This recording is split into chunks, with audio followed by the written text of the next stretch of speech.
한낮의 태양이 연병장의 콘크리트 바닥을 맹렬히 달구며 아지랑이를 피어 올리고 있었지만 7대대 소속 병사들은 흐르는 땀을 닦을 여유조차 없이 분주하게 움직였다. 군단장 류대장의 불시 사열이 예고된 시각이 채 1시간도 남지 않았기에 병사들은 잡초를 뽑고 돌멩이를 줍느라 허리를 펼 새가 없었다. 그 와중에 들려오는 오필성 중령의 날카로운 고함은 병사들의 등골을 서늘하게 만들기에 충분했다. 그는 흰 장갑을 낀 채 화단 구석구석을 훑으며 먼지 한 톨이라도 나올세라 눈을 부라리고 있었다. 오 중령은 화단 경계석을 검지 손가락으로 훑은 뒤 희미하게 묻어나온 먼지를 확인하고는 옆에 서 있던 박 대위의 얼굴에 끼고 있던 장갑을 벗어 던지며 악을 썼다. 박 대위, 자네 눈은 장식인가? 이게 뭔가? 먼지잖아. 내 군복 벗는 꼴 보고 싶어서 환장했어. 당장 혀로라도 핥아서 치워. 그의 모욕적인 언사는 주변 병사들이 다 듣는 와중에도 거침이 없었고 박 대위는 수치심에 얼굴이 붉어진 채 고개를 숙이고 죄송합니다. 시정하겠습니다. 라고 외칠 수밖에 없었다. 한편 연병장 구석에서 신병들의 울타리 보수 작업을 돕고 있던 김상사는 낡고 색이 바랜 전투복 때문에 오중령의 표적이 되고 말았다. 오중령은 성큼성큼 다가와 김상사가 들고 있던 페인트통을 발로 걷어차며 내용물이 김상사의 바지에 튀는 것을 보고 비릿한 조소를 날렸다. 김중사, 내가 사열 때는 A급 전투복으로 갈아입으라고 몇 번을 말했나. 그 거적대기 같은 옷으로 군단장님 눈을 썩게 만들 셈이야. 네가 그러니까 만년 중사꼴을 못 면하는 거야. 김상사는 주먹을 꽉 쥐며 치밀어 오르는 화를 억누르고 최대한 정중하게 대답했다. 대대장님, 보급계에서 제 사이즈가 품절이라 신청한 지 2달이 넘었습니다. 최대한 깨끗하게 세탁해서 입은 겁니다. 하지만 오중령에게 부하의 사정 따위는 안중에도 없었다. 그는 핑계 대지 마. 군대가 자선사업소인 줄 알아. 없는 살림 티내는 것도 유분수지. 이라며 김상사의 군화 앞에 가래침을 뱉고는 뒤도 돌아보지 않고 자리를 떴다. 살벌한 분위기가 부대를 감싸고 있는 와중에도 창고 뒤편 그늘에는 삽자루에 몸을 기댄 채 태평하게 하품을 늘어놓는 이등병 강도준이 있었다. 헐렁한 군복 상의는 단추가 하나 풀려 있었고 눌러쓴 모자 챙 아래로 보이는 눈은 반쯤 감겨 있어 누가 봐도 군기 빠진 고문관의 전형이었다. 그는 멀어지는 오중령의 뒷모습을 보며 나른한 목소리로 중얼거렸다. 시끄러워 죽겠네. 고작 별 하나 온다고 난리를 치니 원, 잠을 잘 수가 있어야지. 그러나 도준의 평화는 오래가지 못했다. 순찰을 돌던 오중령이 구석에서 농땡이를 피우던 도준을 발견하고는 맹수처럼 달려들어 정강이를 걷어찼기 때문이다. 이 새끼가 다들 죽어라 일하는데 너는 여기서 뭐 하는 거야? 퍽 소리와 함께 도준은 과장된 몸짓으로 모래바닥에 나뒹굴며 비명을 질렀다. 아, 대대장님. 저는 잠시 허리가 아파서 스트레칭을 하고 있었습니다. 도준은 겁에 질린 척 떨면서도 바닥을 짚은 손끝으로 넘어질 때의 충격을 오중령은 도준의 멱살을 잡고 거칠게 일으켜 세우며 침이 튀도록 고함을 쳤다. 스트레칭 신병, 나부랭이가 벌써부터 꾀병을 부려 오늘 내 놈 때문에 지적사항 하나라도 나오면 저녁하는 날까지 숟가락으로 화장실 청소만 하게 해줄 테니까. 각오의 도주는 눈을 동그랗게 뜨고 고개를 끄덕이며 시정하겠습니다. 목숨 걸고 청소하겠습니다. 라고 외쳤지만 고개 숙인 그의 입가에는 찰나의 순간 서늘한 미소가 스쳐 지나갔다. 오 중령이 씩씩거리며 다른 곳으로 이동하자 도주는 언제 그랬냐는 듯 무표정한 얼굴로 돌아와 흙이 묻은 바지를 털어냈다. 그의 예리한 눈빛은 방금 전 자신의 멱살을 잡았던 오 중령의 손목에서 번쩍이던 금색 롤렉스 시계를 놓치지 않았다. 월급쟁이 중령이 수천만 원짜리 시계라. 냄새가 나는군. 도주는 속으로 차갑게 비웃으며 이 부패한 지휘관의 약점을 머릿속 데이터베이스에 조용히 저장했다. 그때 무전기에서 군단장의 차량 행렬이 위병소를 통과했다는 다급한 보고가 들어왔다. 발등에 불이 떨어진 오중령은 주위를 두리번거리다. 대기 중이던 앰뷸런스를 발견하고는 운전병에게 달려갔다. 그는 운전병의 귀에 대고 은밀하지만 강압적으로 지시했다. 야, 지금 당장 후문으로 나가서 청해 횟집 들러 내가 주문해둔 특별 선물 세트 실어와 군단장님 오시기 전에 책상 위에 올려둬야 하니까. 사이렌 켜고 밟아 그 내용을 엿들은 김 상사가 기겁하며 앞을 막아섰다. 대대장님, 절대 안 됩니다. 사열 중에는 만약의 사태를 대비해 앰뷸런스와 의무관이 항시 대기해야 합니다. 규정 위반입니다. 그러나 오 중령은 김 상사의 뺨을 짝 소리나게 후려갈기며 일갈했다. 이 멍청한 놈이 군단장님이 쓰러지기라도 한단 말이냐. 그분 건강이 나보다 좋아. 뇌물, 아니, 선물이 늦게 도착해서 내 진급 막히면 네가 책임질 거야. 당장 차 빼. 결국 김 상사는 붉게 부어오른 뺨을 감싸 쥐고 뒤로 물러날 수밖에 없었고 앰뷸런스는 요란한 사이렌 소리를 울리며 부대 밖으로 빠져나갔다.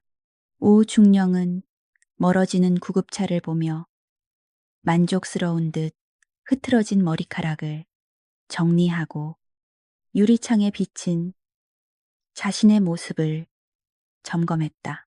부대의 안전 따위는 안중에도 없고 오로지 자신의 안위와 진급만을 생각하는 그 추악한 욕망이 번들거리는 이마 위로 적나라하게 드러나고 있었다. 육중한 철제 정문이 열리고 검은색 세단을 선두로 한 군단장의 차량 행렬이 연병장으로 들어오자 부대 전체에는 숨 막히는 긴장감이 감돌았다.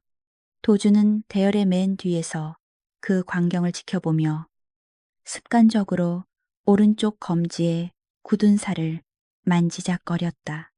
그것은 수만 번의 메스질로 만들어진 외과 의사의 훈장이었다. 그는 낮게 가라앉은 목소리로 혼잣말을 중얼거렸다.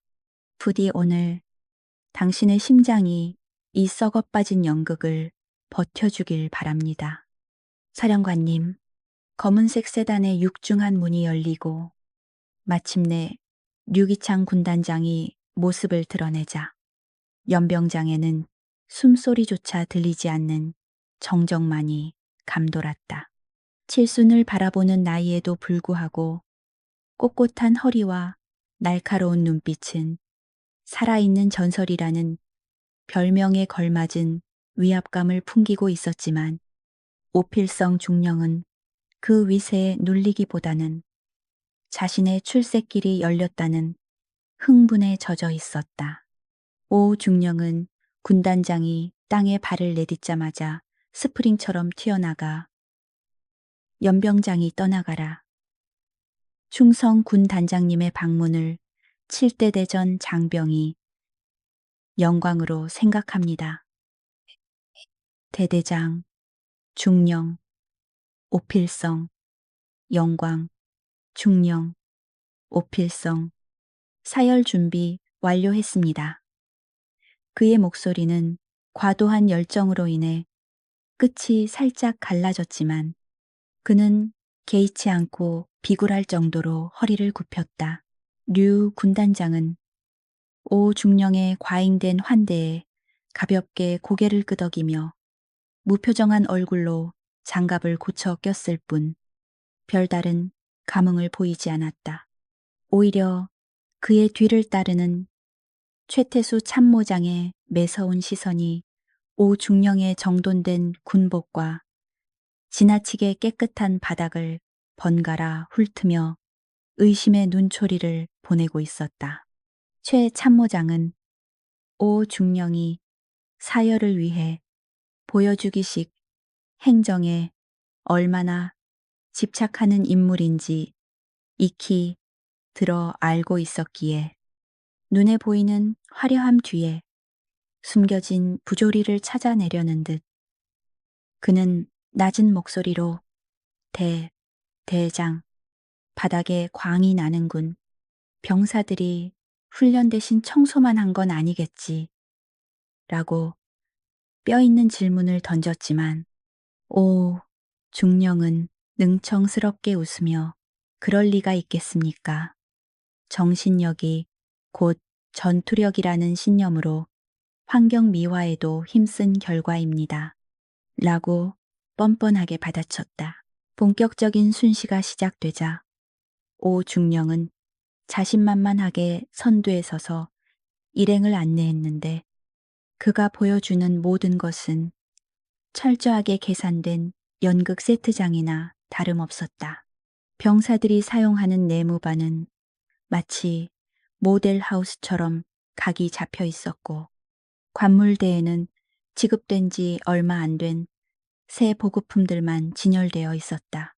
사실 낡고 해진 진짜 물건들은 모조리 옥상 창고에 처박아 두었고 병사들은 며칠째 제대로 씻지도 못한 채 이 완벽한 상태를 유지하기 위해 밤을 새워야 했지만 오 중령의 설명 속에서 그들은 자발적으로 정돈된 생활을 즐기는 류 군단장은 침상 모서리를 손으로 쓸어보며 그의 미간은 미세하게 찌푸려져 있었다.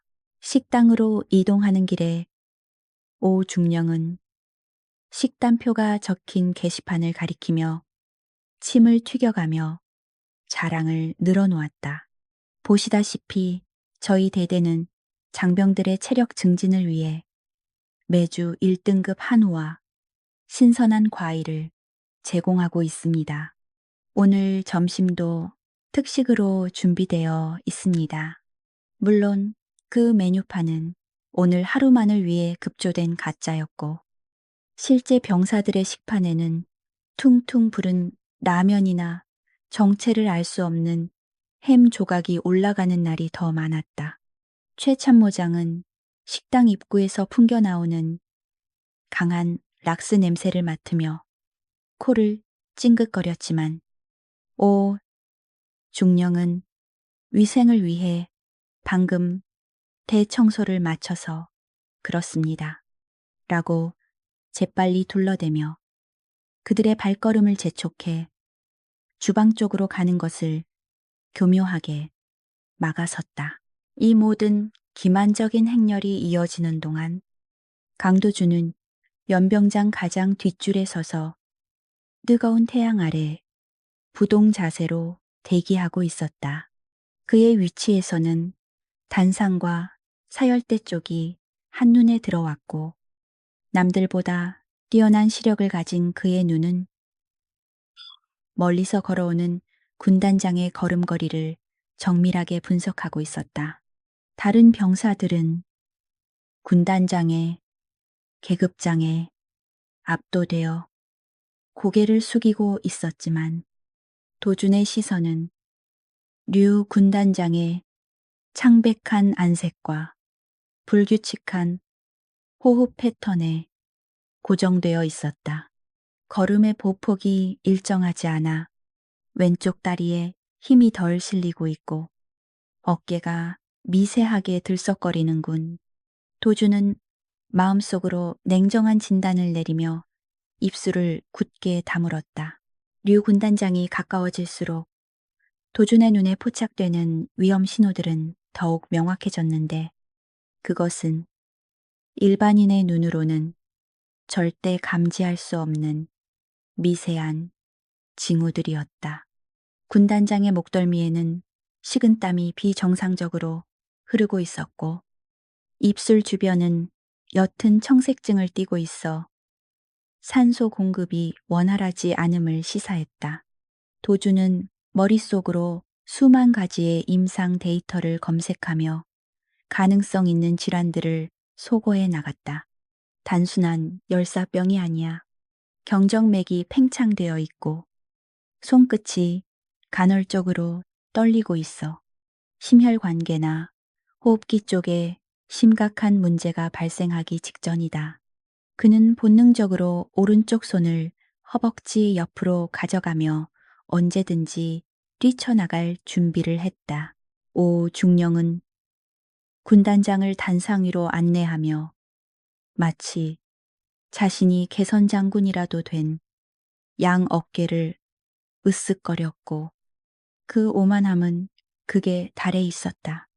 그는 계단을 오르는 류 군단장이 순간적으로 휘청거리며 난간을 꽉 잡는 모습을 보았으면서도 그것을 단순히 나이 탓이나 더위 탓으로 치부해 버렸다.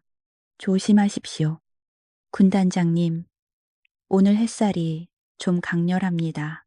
오 중령은 부축하는 신역을 하며 군단장의 귀에 아부성 멘트를 속삭였지만 류 군단장은 거칠게 숨을 몰아쉬며 군인의 자존심 때문에 약한 모습을 보이기 싫어하는 노장군의 고집을 오 중령은 눈치채지 못하고 그저 자신의 부축이 필요 없을 정도로 정정하다고 착각하며 멍청한 미소를 지었다. 단상에 오른 류 군단장은 마이크 앞에 섰지만 그의 시야는 이미 흐릿하게 번져가고 있었고 귀에서는 윙윙 거리는 이명 소리가 들려왔다.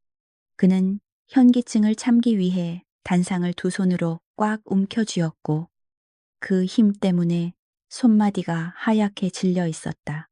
그러나 오 중령은 군단장의 상태를 살피기는커녕 마이크를 먼저 잡고 장병들을 향해 소리쳤다.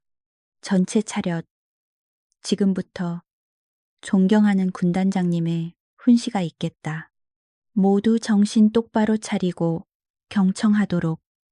그는 자신의 목소리가 연병장에 울려 퍼지는 것에 도취되어 바로 옆에 있는 최고 지휘관의 생명이 꺼져가고 있다는 사실을 까맣게 모르고 있었다. 도주는 대열 뒤에서 그 모습을 지켜보며 초조함에 입술을 깨물었고 그의 뇌는 긴박하게 상황을 시뮬레이션하고 있었다. 지금 당장 멈춰야 해. 저 상태로 연설을 시작하면 복압이 상승해서 뇌출혈이나 대동맥, 박리가 일어날 수도 있어. 도준의 날카로운 눈빛을 눈치챈 옆자리의 김상사가 작은 목소리로 경고했다. 야, 강도준, 너 왜 그래? 눈빛이 왜 이래? 지금 실수하면 우리 다 죽어. 김상사는 도준이 또다시 멍하니 딴청을 피우는 줄 알고 주의를 주었지만 도준의 귀에는 그 소리가 들리지 않았다. 그의 온 신경은 단상 위에 류 군단장에게 집중되어 있었다. 류 군단장이 마른 기침을 몇 번 하더니 입을 열었는데 평소의 우렁찬 목소리가 아닌 쇳소리가 섞인 거친 음성이 스피커를 타고 흘러나왔다. 자랑스러운 7대대 장병 여러분. 그 한마디를 내뱉는 것조차 힘겨워 보이는 모습에 최 참모장이 이상한 낌새를 느끼고 군단장 쪽으로 한 걸음 다가갔지만 오 중령은 눈치 없이 군단장의 말을 자르며 끼어들었다. 목소리가 작다. 군단장님께서 말씀하시는데 기합이 이것밖에 안 되나. 다시 오 중령의 무지몽매한 고함 소리에 병사들은 영문도 모른 채 복창할 준비를 했고 류 군단장의 얼굴은 고통으로 일그러졌다. 도주는 더 이상 지체할 시간이 없다고 판단했다. 그는 군화끈을 단단히 조여매는 신화질하며 몸의 무게중심을 앞으로 이동시켰고 전신의 근육을 수축시켜 폭발적인 스피드를 낼 준비를 마쳤다. 그의 머릿속에서는 골든타임이라는 단어가 붉은색 경고등처럼 깜빡이고 있었다. 앰뷸런스는 오필성의 탐욕 때문에 자리를 비웠고 지금 이곳에 군단장을 살릴 수 있는 의료진은 자신뿐이라는 사실이 그를 짓눌렀다. 비록 자신의 정체가 드러나고 군법 회의에 회부될지라도 눈앞에서 환자가 죽어가는 것을 방관하는 것은 의사로서의 양심이 허락하지 않았다. 태양은 정수리 위에서 이글거리고 매미 소리는 귀가 따가울 정도로 요란하게 울려 퍼지는 그 순간 류 군단장의 몸이 눈에 띄게 흔들리기 시작했다. 마치 거대한 고목이 쓰러지기 직전의 위태로움처럼 그는 가슴을 움켜쥐며 입을 벌려 숨을 갈구했지만 아무런 소리도 나오지 않았다. 오필성 중령은 그제야 군 단장의 상태가 이상하다는 것을 감지하고 당황한 표정으로 돌아보았지만 그가 할 수 있는 것은 군단장님, 괜찮으십니까? 라고 멍청하게 묻는 것뿐이었다. 그리고 그 질문이 채 끝나기도 전에 대한민국 육군의 사성 장군은 무거운 짐을 내려놓듯 그대로 앞으로 고꾸라졌다. 쿵 하는 둔탁한 소리가 마이크를 타고 증폭되어 연병장 전체에 울려 퍼졌고 그 소리는 마치 사형 선고처럼 병사들의 가슴을 때렸다. 수백 명의 군인들이 동시에 숨을 멈췄고 세상이 정지한 듯한 침묵이 흘렀다. 오 중령은 눈앞에서 벌어진 상황을 받아들이지 못하고 입을 떡 벌린 채 굳어버렸고 최 참모장이 비명을 지르며 달려들었다. 군단장님, 의무관, 의무관, 어디 있어? 아수라장이 된 단상 위 모두가 패닉에 빠져 허둥지둥하는 사이 연병장 끝에서 한 줄기 바람처럼 튀어나가는 그림자가 있었다. 그것은 더 이상 어리버리한 이등병 강도준이 아닌 전설적인 고스트 스칼펠의 부활을 알리는 신호탄이었다. 육중한 몸뚱이가 단상 바닥에 부딪히며 만들어낸 둔탁한 파열음은 고성능 마이크를 타고 수천 배로 증폭되어 연병장 구석구석을 강타했고 그 소리는 마치 거대한 종이 울리는 것처럼 병사들의 고막을 찢을 듯이 파고들었다. 스피커에서는 주인을 잃은 마이크가 바닥을 긁으며 내는 끔찍한 하울링 소리가 삐익하고 울려 퍼졌지만 그 소름 끼치는 소음을 제지하는 사람은 아무도 없었다. 수백 명의 장병들은 눈앞에서 벌어진 믿기지 않는 광경에 집단 최면에라도 걸린 듯 숨소리조차 내지 못한 채 얼어붙어 있었고 단상 위에는 쓰러진 류기창 군단장의 가쁜 숨소리만이 간헐적으로 이어지고 있었다. 가장 먼저 정신을 차린 것은 역시 산전수전을 다 겪은 최태수 참모장이었는데 그는 비명을 지르며 쓰러진 상관에게 달려가 즉시 기도를 확보하고 맥박을 체크했다. 군단장님, 정신 차리십시오. 제 말이 들리십니까? 최 참모장의 다급한 외침에도 불구하고 류 군단장은 초점 없는 눈동자를 희번덕거리며 입가에 거품을 물기 시작했고 사진은 제멋대로 뒤틀리며 경련을 일으키고 있었다. 최 참모장은 떨리는 손으로 군단장의 넥타이를 풀어 헤치고 벨트를 느슨하게 했지만 류 군단장의 얼굴은 산소 부족으로 인해 점점 검푸르게 변해가고 있었다. 반면 바로 옆에 서 있던 오필성 중령은 마치 석고상처럼 굳어버린 채 입만 벙긋거리고 있었는데 그의 머릿속은 군단장의 안위가 아닌 자신의 안위로 가득 차 있었다. 쓰러졌다. 내 부대에서 사열 도중에 이러면 내 진급은 어떻게 되는 거지? 관리는 어떻게 한 거냐고 문책당할 텐데 오 중령의 이기적인 뇌는 위기 상황에서도 본능적으로 책임 회피를 위한 핑계거리를 찾고 있었고 그의 동공은 지진이 난 것처럼 심하게 흔들리고 있었다. 그는 쓰러진 군단장을 부축하기는커녕 뒷걸음질 치며 이건 내 잘못이 아니야. 날씨 탓이야. 라고 중얼거릴 뿐이었다. 최 참모장은 넥타이를 집어 던지며 핏발 선 눈으로 오 중령을 노려보고는 천둥 같은 목소리로 고함을 쳤다. 대대장, 뭐 하고 있어? 당장 의무관 불러. 앰뷸런스 어디 있어? 빨리 의료진 투입시키란 말이야. 그 호통 소리에 퍼뜩 정신이 든 오 중령은 얼굴이 백지장처럼 하얗게 질리고 말았는데 그것은 군단장의 상태 때문이 아니라 자신이 저지른 치명적인 실수, 아니 범죄에 가까운 명령이 떠올랐기 때문이었다. 지금 이 순간 군단장의 생명을 구할 유일한 희망인 앰뷸런스는 싱싱한 자연산 횟감을 싣기 위해 부대 밖을 질주하고 있었던 것이다.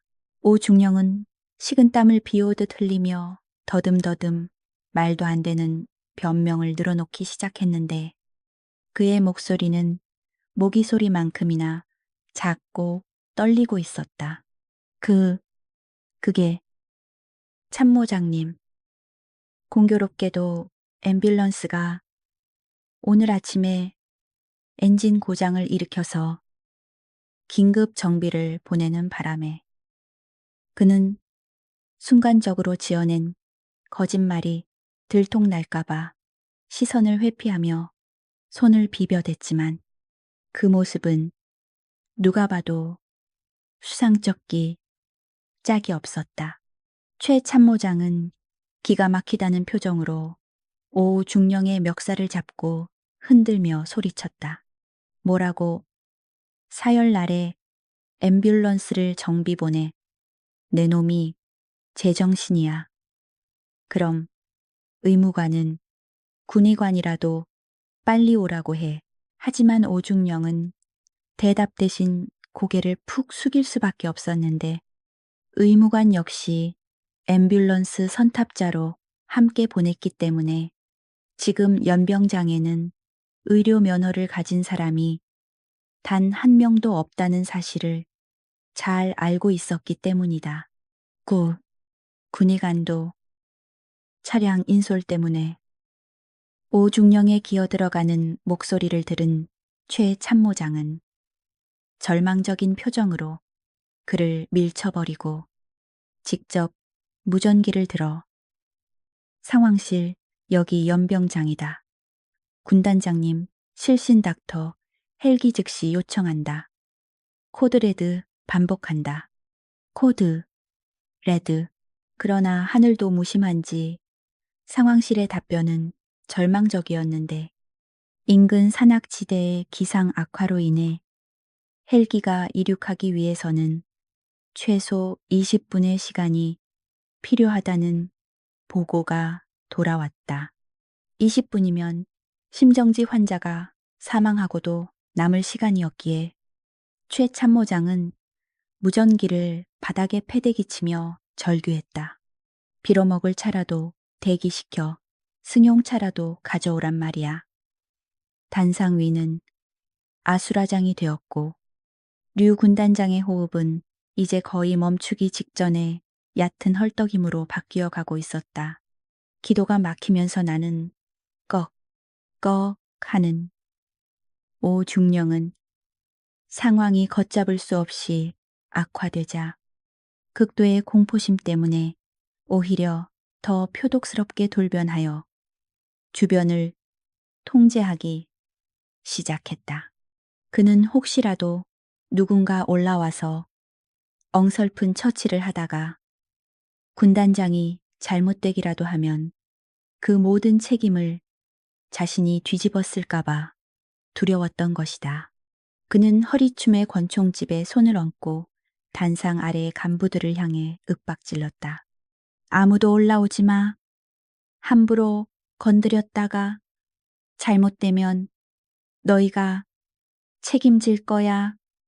의료진 올 때까지 전원 대기해.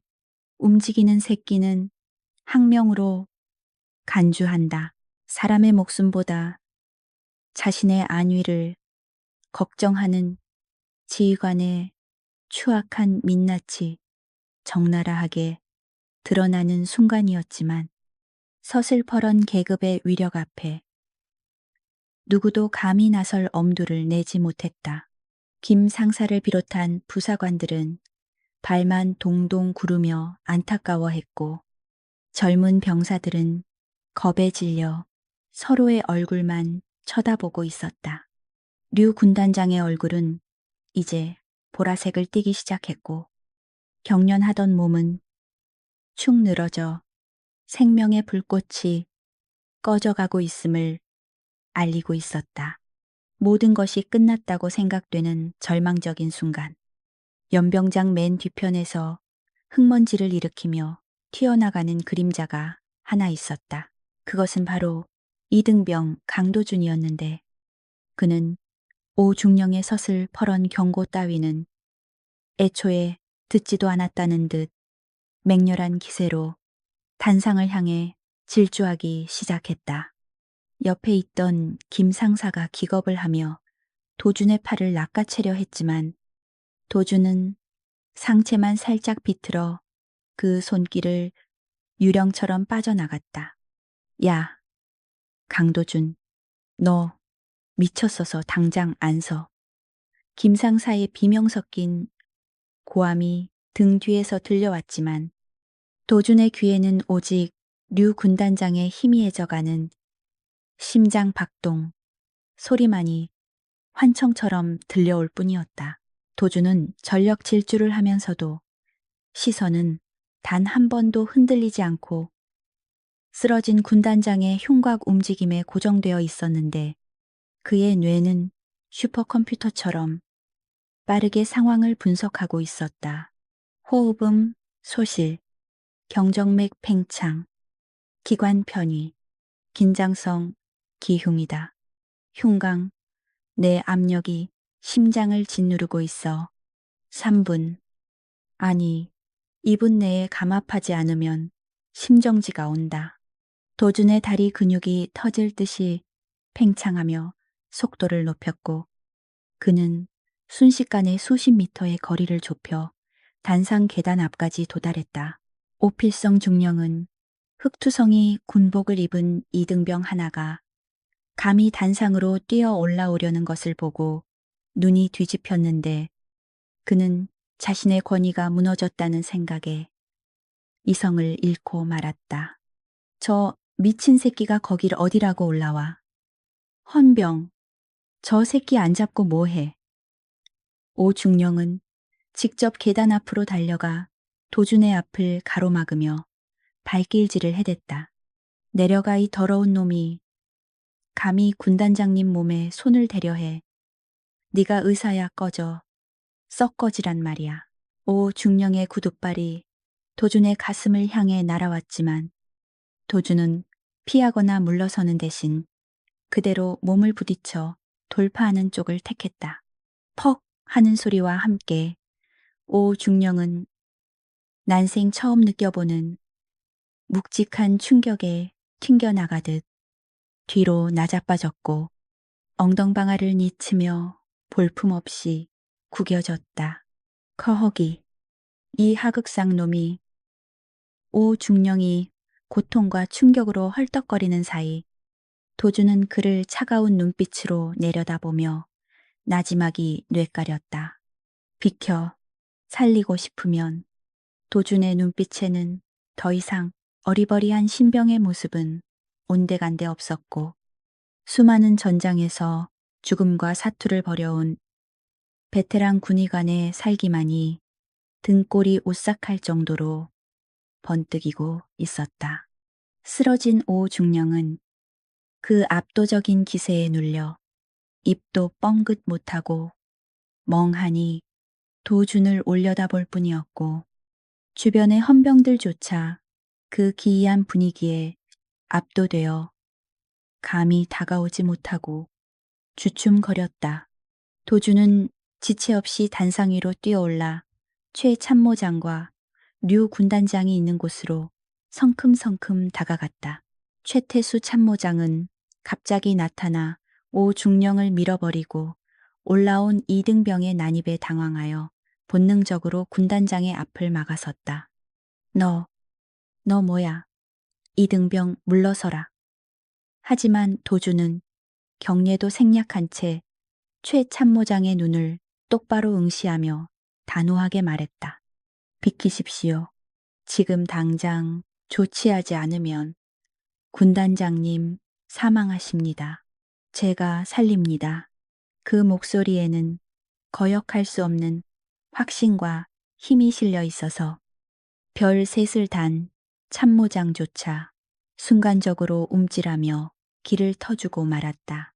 도주는 류 군단장의 옆에 한쪽 무릎을 꿇고 앉아 지체 없이 상의를 찢어 발겼는데 드러난 흉부는 이미 비정상적으로 부풀어 올라 있었고 피부 아래로 공기가 차오른 것이 육안으로도 확인될 정도였다.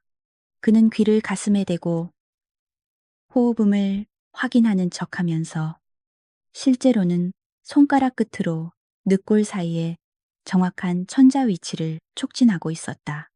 쇄골 중선, 2번째 늑간, 여기다. 도주는 주변을 둘러보며 날카롭게 외쳤다. 칼 날카로운 거 아무거나, 그리고 볼펜 빨리. 그제야 정신을 차린 후 중령이 바닥에서 일어나며 악을 썼다. 저놈 끌어내 군단장님을 암살하려고 한다. 사살에 발포해 오중령의 선동적인 고함에 당황한 헌병들이 총구를 겨누며 다가왔지만 도주는 아랑곳하지 않고 자신의 주머니에서 무언가를 꺼낼 준비를 했다. 군단장의 목숨이 경각에 달린 지금 더 이상 정체를 숨기는 것보다 눈앞의 환자를 살리는 것이 고스트 스칼펠에게는 최우선 과제였다. 다들 닥치고 움직이지 마. 도준의 사자후가 연병장을 뒤흔들었다. 오필성 중령은 눈앞에서 벌어지는 상황을 도저히 이성적으로 받아들일 수가 없어 반쯤 실성한 사람처럼 날뛰기 시작했는데 그의 머릿속을 지배하는 것은 군단장의 안위가 아니라 오로지 자신의 안위가 위협받고 있다는 공포심 뿐이었다.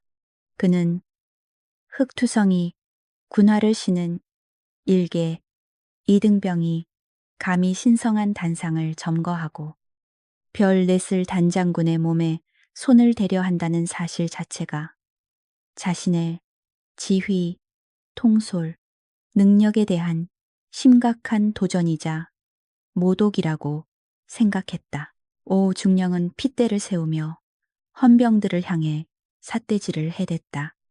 야, 너희들 뭐하고 있어? 저 미친놈 안 끌어내리고 저 새끼가 군단장님을 인질로 잡고 있잖아. 당장 쏴버려. 그러나 헌병들은 오 중령의 히스테릭한 고함에도 불구하고 선뜻 방아쇠를 당기지 못한 채 주춤거리고 있었는데 그 이유는 강도준이 내뿜는 기이한 살기와 더불어 그가 군단장의 가슴에 귀를 대고 있는 모습이 누가 봐도 인질극보다는 진료 행위에 가까워 보였기 때문이다. 게다가 최태수 참모장이 도준의 바로 옆에서 상황을 예의주시하고 있었기에 함부로 발포했다가 자칫하면 참모장이나 군단장이 다칠 수도 있는 위험천만한 상황이었다. 헌병대장은 진땀을 흘리며 조준경을 통해 도준의 머리를 겨누고 있었지만 떨리는 손가락은 방아쇠 울에 걸친 채 옴짝달싹 못하고 있었다.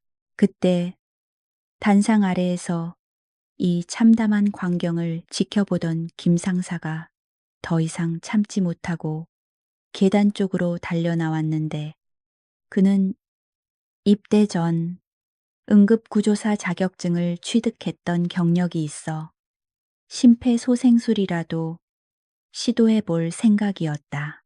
비켜주십시오. 제가 하겠습니다. 저 응급구조 자격증 있습니다. 심장이 멈추기 전에 압박해야 합니다. 김상사는 절박한 심정으로 계단을 뛰어오르려 했으나 그 앞을 가로막은 것은 다름 아닌 오필성 중령이었다. 오 중령은 마치 기다렸다는 듯이 달려드는 김상사의 가슴팍을 거칠게 밀어버리며 표독스러운 눈빛으로 그를 쏘아보았다. 오 중령은 넘어진 김상사의 멱살을 잡고 바닥에 짓누르며 마치 원수에게 퍼붓듯 저주 섞인 폭언을 쏟아냈다. 이 무식한 놈이 어디라고 끼어들어 내까짓게 만지다가 군단장님 잘못되면 그 책임 누가 질 거야. 내가 질 거야. 내 놈 목숨 10개라도 부족해. 오 중령의 논리는 기괴하기 짝이 없었는데 그는 군단장이 자연사하는 것은 어쩔 수 없는 병환으로 치부될 수 있지만 부하들이 섣불리 손을 댔다가 사망하면 의료 과실이나 지휘 책임으로 번질 것을 두려워하고 있었다. 즉, 아무것도 안 하고 죽게 내버려 두는 편이 자신의 경력 관리에 더 안전하다고 계산한 것이다. 김 상사는 억울함과 분노로 눈물이 핑 돌았지만 상관의 절대적인 명령 앞에서 그가 할 수 있는 일은 아무것도 없었다. 대대장님, 지금 그게 중요합니까? 사람이 죽어가고 있지 않습니까? 제발 비키세요. 김상사가 울부짖으며 몸부림쳤지만 오 중령은 꿈쩍도 하지 않고 오히려 허리춤의 권총에 손을 얹으며 위협의 강도를 높였다. 닥쳐 명령, 불복종으로 즉결 처분당하고 싶어. 내 허락 없이는 개미 새끼 한 마리도 군단장님 몸에 손대지 마. 그냥 가만히 있어. 가만히 있으란 말이야. 이 추악한 실랑이가 벌어지는 동안에도 류기창 군단장의 생명력은 모래시계의 모래처럼 빠르게 빠져나가고 있었고, 이제 그의 얼굴은 흑빛에 가까운 보라색으로 변해 마치 시체와도 같은 형상을 하고 있었다. 팽창된 흉광이 심장과 반대쪽 폐까지 압박하기 시작하면서 류 군단장의 몸은 산소를 갈구하는 본능적인 반사작용으로 기괴하게 뒤틀리며 튀어 올랐다. 꺽, 꺽. 목구멍 깊은 곳에서 터져 나오는 그 소름 끼치는 단말만은 연병장의 모든 사람들을 공포의 도가니로 몰아넣기에 충분했다. 최태수 참모장은 오중령의 비상식적인 행동에 치를 떨면서도 당장 군단장의 상태가 위독하여 그를 제지할 여력조차 없었다. 그는 도준을 바라보며 떨리는 목소리로 물었다. 이등병 자네, 정말 살릴 수 있는 건가? 그냥 객기 부리는 거라면 지금이라도 물러서라. 내 명예를 걸고 용서해 주겠다. 최 참모장의 말에는 지푸라기라도 잡고 싶은 간절함과 동시에 일개 병사에게 사성 장군의 목숨을 맡겨야 하는 현실에 대한 참담함이 뒤섞여 있었다. 그는 도준의 눈빛에서 확신을 찾고 싶어 했다. 도준은 최 참모장의 질문에 대답하는 대신 번개 같은 손놀림으로 최 참모장의 상의 포켓에 꽂혀 있던 고급 금속 볼펜을 낚아챘다. 실례하겠습니다. 도준의 행동은 너무나 빠르고 정확해서 최 참모장은 자신의 가슴팍에서 볼펜이 사라진 사실을 1초 뒤에야 인지할 정도였다. 도준은 낚아챈 볼펜을 양손으로 잡고 강하게 비틀어 분해한 뒤 잉크심과 스프링을 바닥에 버리고 날카로운 금속 원통만을 남겼다. 그의 손놀림은 마술사의 트릭처럼 현란했고 그 과정에서 단 한치의 망설임도 보이지 않았다. 그 모습을 본 오필성 중령은 기어이 이성을 완전히 상실하고 말았는데 그는 도준이 흉기를 들고 군단장을 찌르려 한다고 확신했다. 안 돼. 저 새끼가 흉기를 들었어. 암살이다. 오, 중령은 헌병이 머뭇거리는 것을 참지 못하고 자신이 직접 권총집에서 KO 권총을 뽑아들었다. 철컥하는 장전 소리가 살벌하게 울려 퍼졌고 총구는 정확하게 도준의 머리를 향해 겨누어졌다. 동작 그만. 그 흉기 당장 내려놔. 한 발자국만 더 움직이면 뇌수를 날려버리겠어. 오중령의 손은 심한 수전증 환자처럼 그 눈빛만은 살기에 젖어 번들거리고 있어. 언제 방아쇠를 당겨도 이상하지 않을 위험천만한 상태였다. 단상 아래의 병사들은 어하며 비명을 질렀고 김상사는 대대장님 안 됩니다. 라고 절규하며 바닥을 기었다. 하지만 광기에 사로잡힌 오중령의 귀에는 아무것도 들리지 않았고 그는 오직 자신의 책임을 덮기 위해 눈앞의 불순분자를 제거해야 한다는 강박관념에 사로잡혀 있었다. 그는 자신이 영웅이 될 기회라고 착각하고 있었다. 하지만 총구가 머리를 겨누고 있는 절체절명의 순간에도 강도준의 표정은 북극의 빙하처럼 차갑게 가라앉아 있었고 눈 하나 깜빡하지 않았다. 그는 천천히 고개를 돌려 총을 들고 있는 오중령을 정면으로 응시했는데 그 눈빛이 너무나 강렬하고 압도적이어서 오중령은 순간적으로 숨이 턱 막히는 것을 느꼈다. 쏘고 싶으면 쏘십시오. 하지만 당신이 방아쇠를 당기는 순간 군단장님도 죽습니다. 당신은 살인자가 되는 거고 도준의 목소리는 낮았지만 확성기보다 더 또렷하게 오중령의 고막을 때렸다. 도준은 오중령의 반응을 기다리지도 않고 이는 총을 든 상대방을 철저하게 무시하는 행동이자 그는 한 손으로는 류 군단장의 쇄골 아래 두 번째 갈비뼈 사이를 강하게 압박하여 위치를 고정하고 다른 한 손으로는 날카로운 볼펜 껍데기를 마치 단검처럼 거꾸로 쥐었다. 그 위치는 심장에서 불과 몇 센티미터 떨어진 급소였기에 조금만 손이 미끄러져도 대동맥을 찌를 수 있는 위험한 도박이었다. 최 참모장은 도준이 하려는 짓이 무엇인지 깨닫고 경악하여 숨을 들이켰다.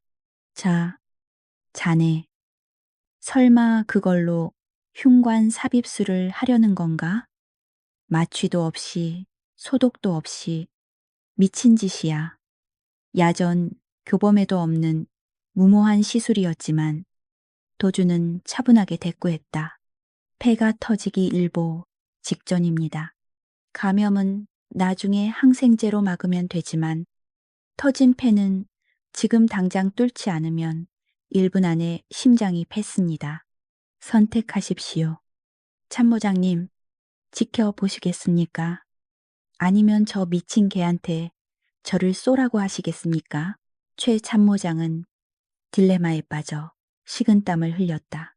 오 중령은 여전히 총구를 겨눈 채 물러서란 말이야 라고 악을 쓰고 있었고 도주는 펜을 치켜든 채 내리꽂을 준비를 하고 있었다. 주변의 시간은 엿가락처럼 늘어진 듯 느리게 흘러갔고 모든 사람들의 시선이 도준의 오른손에 집중되었다. 류 군단장의 가슴은 이제 한계까지 부풀어 올라 터지기 직전에 풍선처럼 팽팽해져 있었다. 죽음의 그림자가 단상 위를 검게 덮치고 있었다. 결국 최 참모장은 결단을 내린 듯 오중령을 향해 몸을 날려 시야를 가로막으며 소리쳤다. 총 내려 대대장, 이건 명령이다. 그 찰나의 순간 도준의 눈빛이 매섭게 빛났다. 그는 망설임 없이 손에 쥔 금속 볼펜을 류 군단장의 가슴을 향해 힘껏 내리꽂았다. 푹 하는 끔찍한 소리가 살을 뚫고 들어갔고 오중령은 비명을 지르며 눈을 질끈 감았다. 연병장의 모든 병사들이 경악하여 고개를 돌린 그 순간 기적과도 같은 소리가 들려오기 시작했다. 피슈 하는 날카로운 파열음이 연병장의 정적을 갈랐다. 그것은 타이어에서 바람이 빠지는 소리와 흡사했지만 그 자리에 있는 모든 이들에게는 죽음의 문턱에서 생명줄을 잡는 천사의 나팔 소리처럼 들렸다. 도준이 꽂아 넣은 볼펜 껍데기의 구멍을 통해 흉곽 내에 갇혀있던 고압의 공기가 맹렬한 기세로 빠져나오기 시작하자 풍선처럼 부풀어 올랐던 류 군단장의 가슴이 동시에 꽉 막혀있던 기도가 열리면서 군단장은 그 허헉하는 거친 숨을 토해내며 기적적으로 호흡을 되찾았다. 흑빛으로 변해가던 그의 얼굴에 다시 붉은 혈색이 돌기 시작한 것은 불과 수초 만에 일어난 마법 같은 변화였다.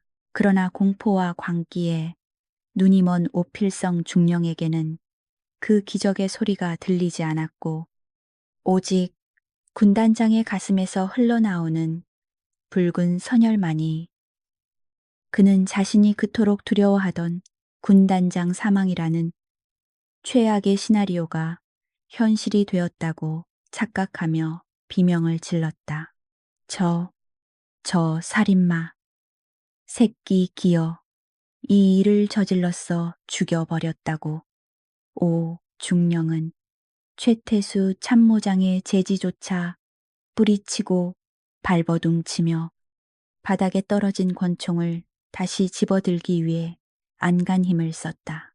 그의 눈동자는 초점을 잃고 뱅글뱅글 돌고 있었고 입가에는 허연 거품이 맺혀 있어 마치 미친 개와 다를 바가 없었다. 도주는 군단장의 호흡이 돌아온 것을 확인하고 안도의 한숨을 내쉴 틈도 없이 살기를 띠고 달려드는 오 중령을 향해 오 중령이 떨리는 손으로 권총을 겨누며 방아쇠를 당기려는 찰나 도준의 신형이 유령처럼 흐릿해지더니 순식간에 오 중령의 코앞으로 파고들었다. 그만 좀 해. 이 돌팔이 지휘관아. 도준의 차가운 일갈과 함께 그의 왼손이 오 중령의 손목을 뱀처럼 감아쥐었고 오른손 바닥은 총몸의 슬라이드를 강하게 타격했다. 찰컥하는 금속성 소음과 함께 권총은 오 중령의 손을 떠나 허공으로 솟구쳐 올랐다. 자신의 손에서 무기가 사라진 것을 깨닫기도 전에 오 중령은 세상이 뒤집히는 듯한 현기증을 느껴야 했다.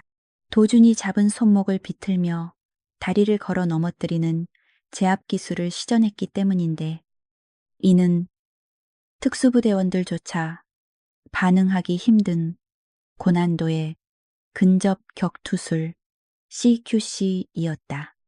의악하는 단말마와 함께 오 중령의 육중한 몸뚱이가 단상 바닥에 처박혔고 그 충격으로 그는 숨이 턱 막혀 퀭퀭거렸다. 도주는 쓰러진 오중령의 팔을 등 뒤로 꺾어 제압한 뒤 그의 귓가에 대고 지옥에서 온 사신처럼 속삭였다. 가만히 있으라고 했지. 환자보다 내 놈 숨통이 먼저 끊어지는 꼴 보고 싶어. 눈앞에서 대대장이 일개 이등병에게 제압당해 바닥을 기는 충격적인 광경을 목격한 헌병들은 뇌 정지가 온 듯 멍하니 서 있을 뿐이었다.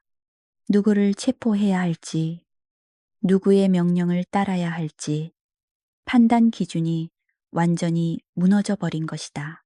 그때 도준이 고개를 들어 헌병들을 노려보며 천둥 같은 목소리로 명령을 내렸다. 헌병대 뭐 하고 있나? 지금 즉시 대대장을 구금하고 단상 주변 10m 이내 접근을 통제해 군 단장님 치료 중이다. 방해하는 자는 계급 고하를 막론하고 적군으로 간주한다. 위압감은 별넷 장군보다 더 강렬해서 헌병들은 자신들도 모르게 옛하고 복명복창하며 오 중령을 끌어냈다. 바닥에 널브러져 있던 오 중령은 헌병들에게 양팔이 잡혀 끌려가면서도 끝까지 발악을 멈추지 않았는데 그의 추태는 차마 눈뜨고 봐줄 수 없을 지경이었다. 이거나 이거 안 나. 내가 대대장이야. 저 새끼가 반란을 일으킨 거라고. 너희들 다 영창 보내버릴 거야. 그는 짐승처럼 울부짖으며 발길질을 해댔지만 이미 상황의 주도권은 강도준에게 넘어간 뒤였다. 도준은 끌려가는 오 중령을 향해 경멸 어린 시선을 던지며 툭 내뱉었다. 영창은 당신이 가게 될 거야. 직무유기에 살인 미수까지 추가해서 그 말은 단순한 위협이 아니라 곧 다가올 미래에 대한 예언이었다. 상황이 정리되자 최태수 참모장은 떨리는 눈빛으로 도준을 바라보았는데 그의 머릿속은 혼란으로 가득 차 있었다. 방금 보여준 도준의 제압 기술은 일반 병사가 훈련소에서 배울 수 있는 수준이 아니었으며 볼펜을 이용한 응급처치는 전문의들조차 망설일 대담하고 최 참모장은 류 군단장의 가슴에 꽂힌 볼펜을 가리키며 조심스럽게 물었다. 자네, 도대체 정체가 뭔가 의대생인가? 아니면 입대 전에 구조대원이었나? 하지만 도주는 대답 대신 군단장의 상태를 다시 체크하며 짧게 요구했다. 설명은 나중입니다. 2차 처치가 필요합니다. 소독용 알코올이나 독주, 그리고 깨끗한 거즈가 필요합니다.